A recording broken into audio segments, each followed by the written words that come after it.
اب یہ جو خواتین کا اعتکاف والا مسئلہ یہ بھی آج کل بڑا چل رہا ہے. قرآن میں یہی ہے انتم عاکفون فی المساجد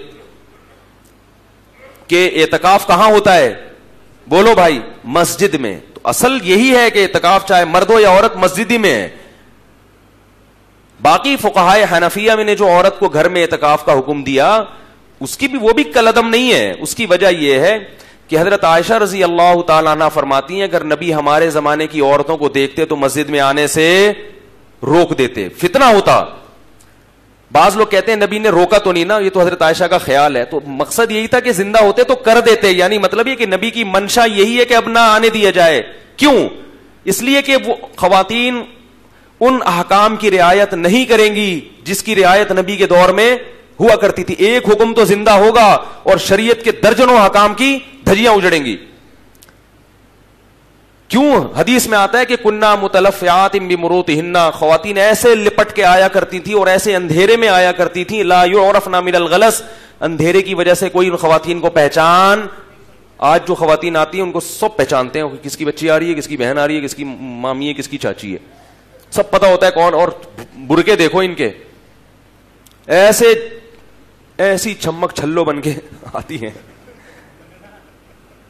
تو وہ نماز کے بارے میں کہہ رہی ہیں 10 دن ان خواتین کو اگر مسجد میں لا کے بٹھائیں گے تو فتنہ ہوگا, اور یہ فتنہ شریعت میں پسندیدہ کام نہیں ہے.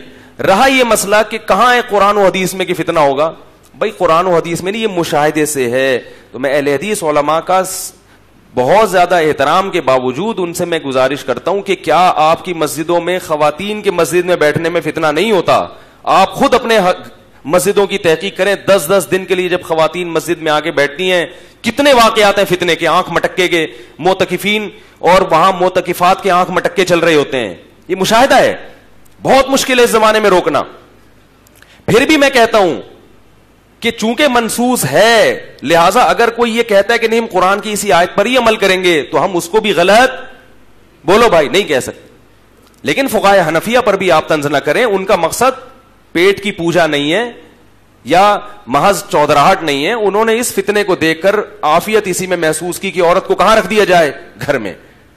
اب گھر میں رہے گی تو اعتکاف کی فضیلت سے محروم ہو جائے گی, تو some thing is better than nothing, کیونکہ حدیث میں آتا ہے اپنے گھر میں ایک جگہ کو مسجد بناؤ, یہ تو صحیح حدیث ہے. تو چونکہ اس پر مسجد کا اطلاق کیا گیا تو بھائی جب یہاں بیچاریوں پر پابندی لگ گئی تو وہ آخری عشرے میں بالکل محروم ہو جائیں. اس سے بہتر نہیں ہے کہ اعتکاف کا جو بنیادی مقصد ہے کہ آپ یکسوئی کے ساتھ ایک جگہ اپنے آپ کو باؤنڈ کر کے اللہ کی عبادت کریں, تو وہ گھر میں اپنے آپ کو ایک جگہ, بولو بھائی, باؤنڈ کر لیں. تو دونوں کی رائے صحیح ہے, کسی ایک پر بھی آپ طنز, کسی نے ایک انداز سے سوچا ہے, کسی نے, بولو بھائی, دوسرے اسٹائل سے سوچا ہے.